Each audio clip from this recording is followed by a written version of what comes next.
Hi everyone, my name is Samantha and I'm 16. I enjoy playing violin, embroidering, and reading.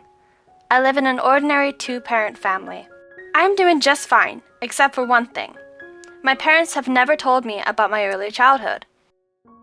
And I remember nothing about that time. I've always been concerned about it. It feels like I've forgotten something very important. But I try not to be obsessed with this idea and get the most out of my life.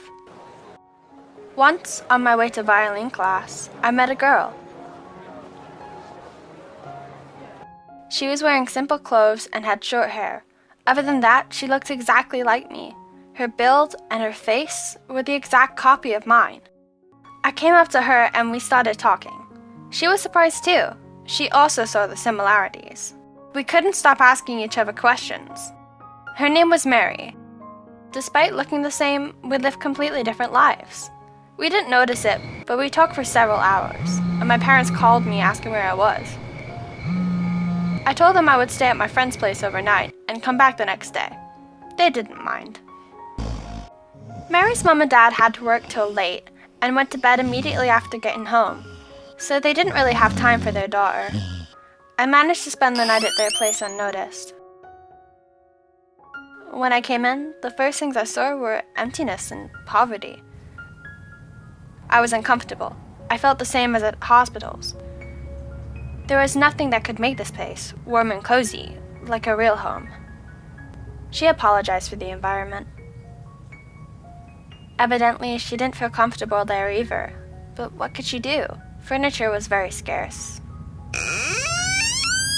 There were cracks on the walls and spiderwebs in the corners.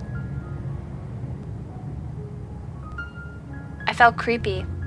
Mary and I sat on the bed, and she told me what she thought about the situation. I think I should first tell you about Mary. She lives in a poor family. Since childhood, she's been limited to many things.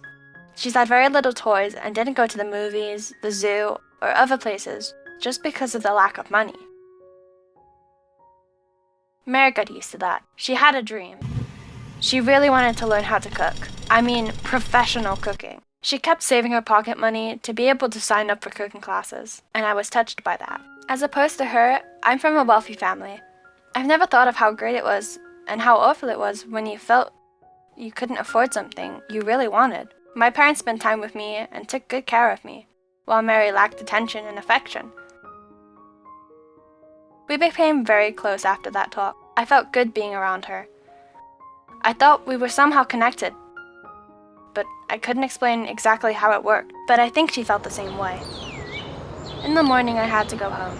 Mary agreed that we would talk to our parents and find out the truth. It was the weekend, and my parents were home. I told them the entire story and asked them to tell me what happened when I was an infant, and who Mary was. They looked confused. Finally, Dad started talking. I was old enough to know my past after all. As it turned out, I wasn't their biological daughter. I was adopted. I spent the first years of my life in a children's home.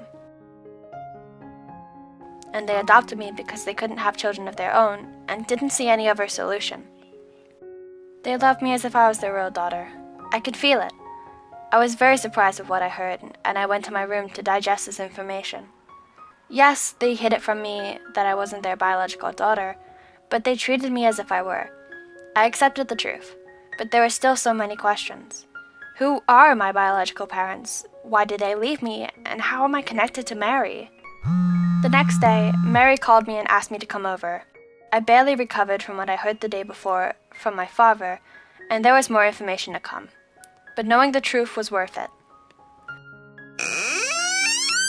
I went to Mary's place, and she was waiting for me together with her parents. We sat at the table and started talking.